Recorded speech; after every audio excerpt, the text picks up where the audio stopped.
This is a slide tape presentation narrated by Dr. Jack Ginsburg on renal clearance 2, solutes which are transported by the renal tubular epithelium.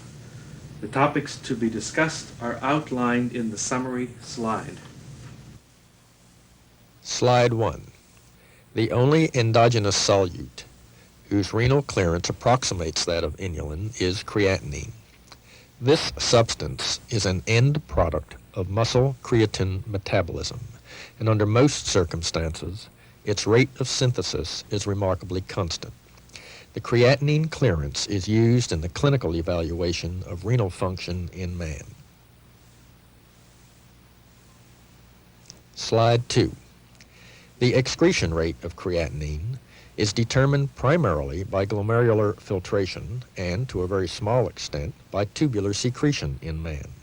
This results in a creatinine clearance somewhat greater than the GFR. Slide 3.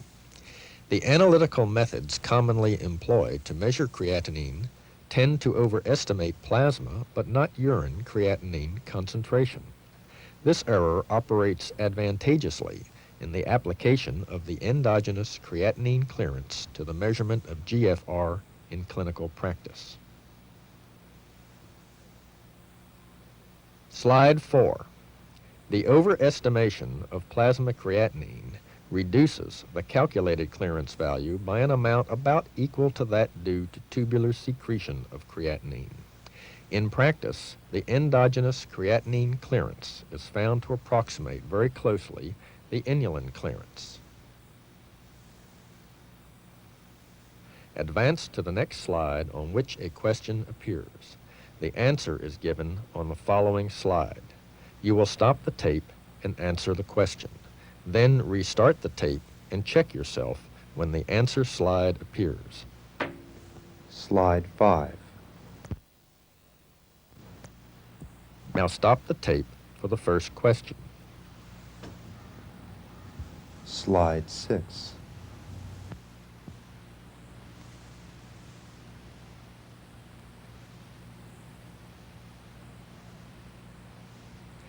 Slide 7. In kidney failure, GFR decreases and the clearance of both inulin and of endogenous creatinine decrease.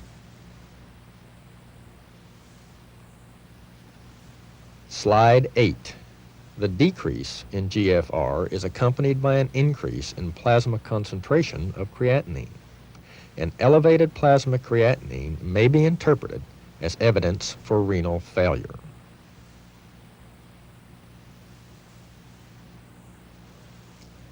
Slide 9.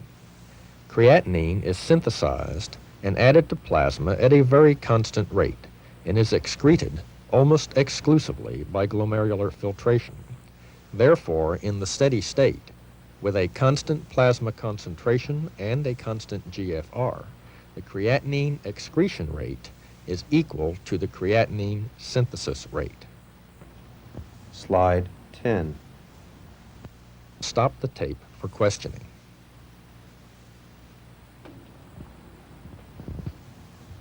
Slide 11.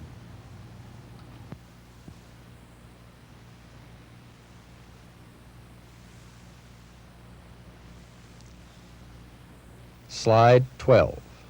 If the GFR is reduced by 50%, while plasma creatinine concentration remains constant, the product of GFR and plasma creatinine concentration at that time is also decreased by 50%.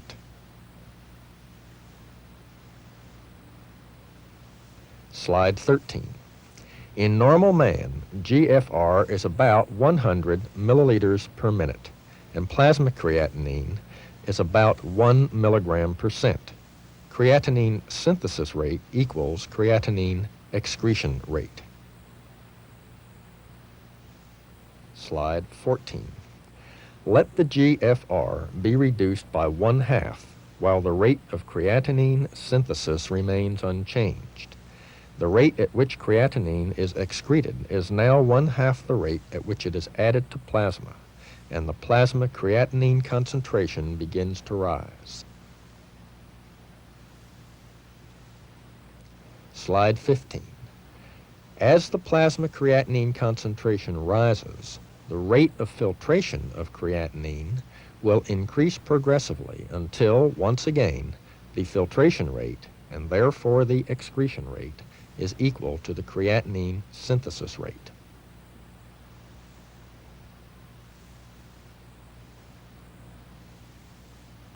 Slide 16. Following a decrease in GFR, as in renal failure, plasma creatinine concentration continues to rise until the amount filtered once again equals the amount synthesized and a steady state is re-established.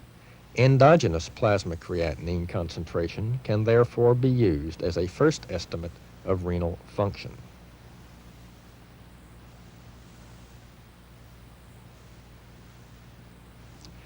Slide 17.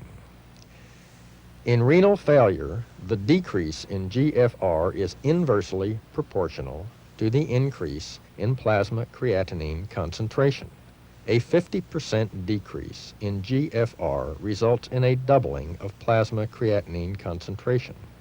A decrease in GFR to 25% of normal causes a four-fold increase in plasma creatinine concentration. A more rigorous assessment of GFR is obtained by measuring the endogenous creatinine clearance. The best estimate would be obtained by performing an inulin clearance study. Slide 18. Now stop the tape for questioning. Slide 19.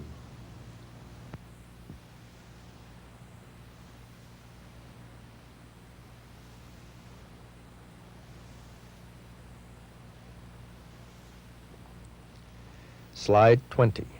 The concept of renal clearance, which we have developed so far, can also be applied to solutes which undergo tubular transport in addition to glomerular filtration. These solutes are either secreted into or reabsorbed from the tubule.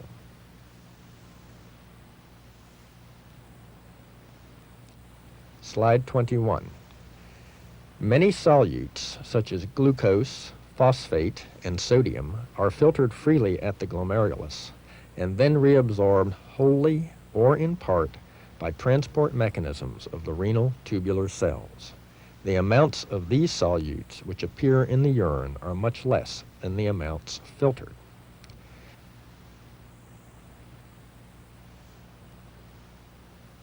Slide 22.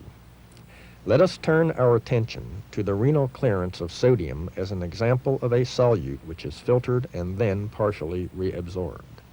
Excreted sodium is much less than filtered sodium. Slide 23. The quantity of sodium filtered, QF, minus the quantity of sodium reabsorbed by the renal tubular epithelium, QR, equals the quantity of sodium excreted in the urine, QE. Slide 24. The excreted sodium is equal to the product of urine sodium concentration and urine flow rate. Slide 25. The filtered sodium is estimated as the product of plasma sodium concentration and GFR, and is therefore equal to the product of plasma sodium concentration times the inulin clearance.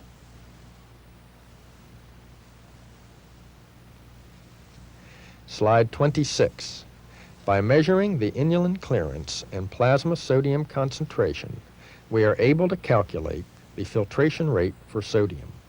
The difference between the amount of sodium filtered, PNA times C inulin, and the amount of sodium excreted, UNA times V, is a measure of the tubular reabsorption rate for sodium.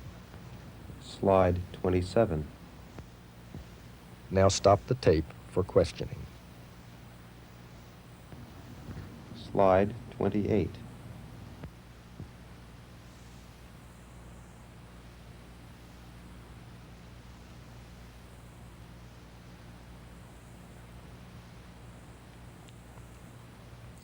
Slide 29. We have defined the renal clearance of any solute as the volume of plasma which contains the same quantity of solute as is present in the urine volume formed in 1 minute.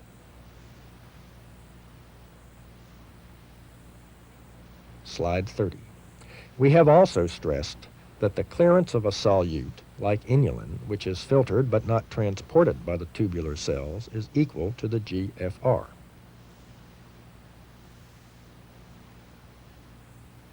Slide 31. For a solute such as sodium, which is reabsorbed, the amount excreted is less than the amount filtered. Therefore, the volume of plasma containing the amount excreted will be less than the GFR.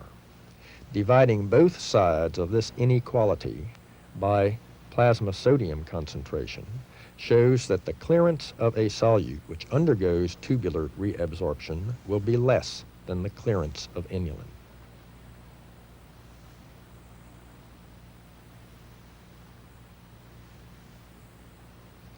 Slide 32. The equation which states that CNA times PNA is equal to UNA times V expresses the clearance relationship for sodium. The clearance of sodium is less than GFR and is equal to the volume of plasma which contained the sodium excreted in the urine per unit time. Slide 33. Now stop the tape for question. Slide 34.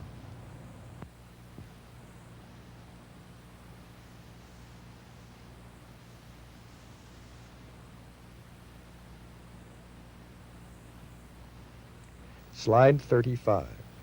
The next few slides deal with the relationship between sodium clearance and inulin clearance. Assuming the clearance of sodium to be 1 milliliter per minute and that of inulin 100 milliliters per minute, the sodium to inulin clearance ratio is equal to 0.01.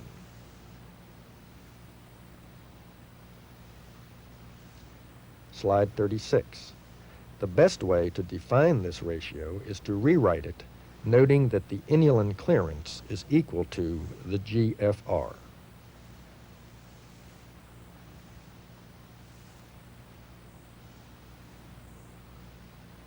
Slide 37. Carrying the rearrangement one step further shows that the ratio is equal to the excretion fraction, which is defined as the amount of sodium excreted divided by the amount of sodium filtered. In this example, the ratio states that 1/100th, or 1% of the filtered sodium was excreted, while 99% was reabsorbed.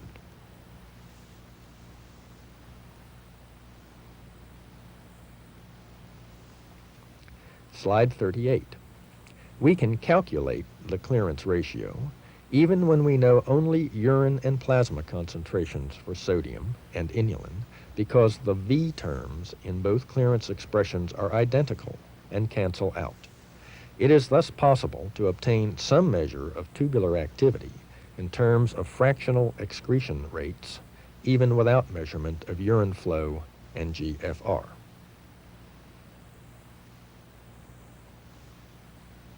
Slide 39. 3 points should now be re-emphasized. The first is that the clearance of inulin is equal to GFR. Slide 40. Second, the clearance of a solute which undergoes tubular reabsorption in addition to glomerular filtration is less than GFR. Slide 41. Third, the ratio of the clearance of a reabsorbed solute to the clearance of inulin is equal to the fractional excretion of the reabsorbed solute.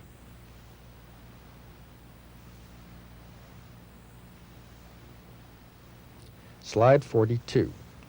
To complete our discussion of renal clearance, we will now consider solutes which, in addition to being filtered at the glomerulus, are added to the tubular urine by the secretory activity of the renal tubular cells.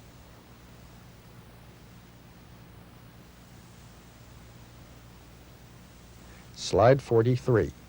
We will use para-aminohippurate, PAH, to illustrate this process. PAH, along with hydrogen ion and N-methylnicotinamide, are examples of solutes secreted by the proximal tubule. Slide 44. In addition to being filtered, PAH is secreted from the peritubular blood into the tubular fluid by an active transport mechanism located in the epithelial cells of the proximal tubule. Slide 45. Now stop the tape for questions. Slide 46.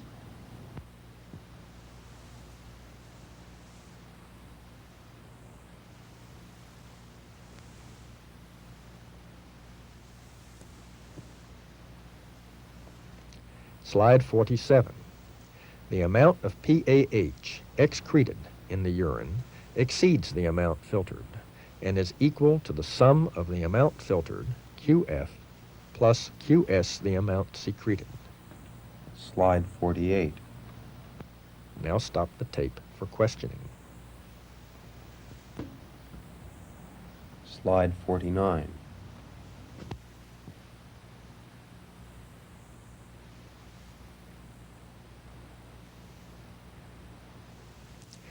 Slide 50.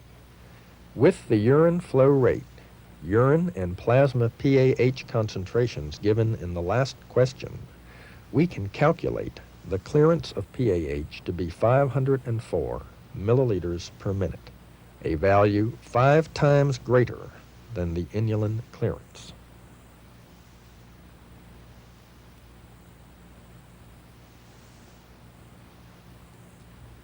Slide 51. Because the amount excreted is greater than the amount filtered, the clearance of PAH is greater than the clearance of inulin and must represent a volume of plasma greater than the volume filtered.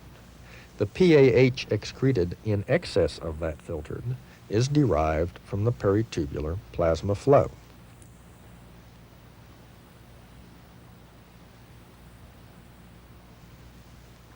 Slide 52. The maximum amount of PAH, which could be excreted by the kidney, would be the amount of PAH delivered to the kidney in the total renal blood flow.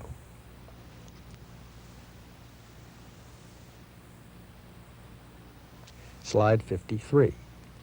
When plasma PAH concentration is low, all the PAH arriving at the peritubular transport site is secreted into the tubule. In this case, almost all the PAH brought to the kidney is excreted in the urine by the combined processes of filtration and tubular secretion, and the renal venous plasma is almost completely free of PAH.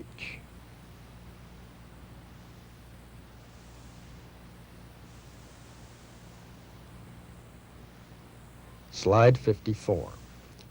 Under these circumstances, the amount of PAH appearing in the urine formed in 1 minute was originally present in the volume of plasma which flowed through the kidney in the same 1 minute. This amount of PAH is approximately equal to the product of plasma PAH concentration and the RPF, the renal plasma flow. Thus, the PAH clearance approximates the renal plasma flow. Slide 55. The renal clearance of PAH underestimates the RPF because a small portion of the renal blood flow perfuses non-glomerular and non-tubular tissue. The limitations of this method are discussed in the presentation on renal hemodynamics.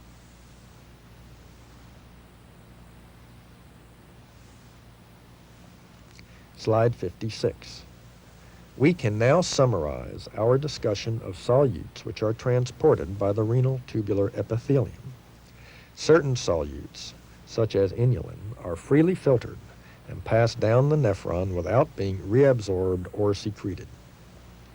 The amount of these solutes excreted in the urine is exactly equal to the amount filtered. Their clearance is equal to the GFR.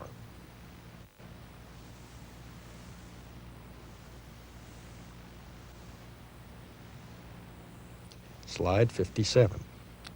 Other solutes, such as glucose, sodium, and phosphate, are not only filtered, but also undergo tubular reabsorption. The amount excreted is less than the amount filtered, and their renal clearance is less than GFR.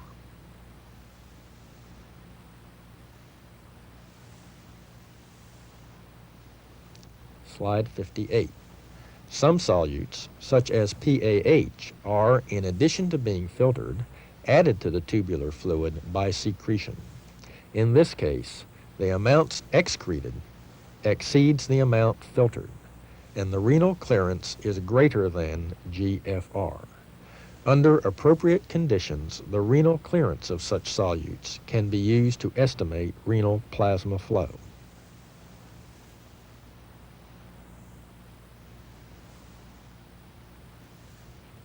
Slide 59.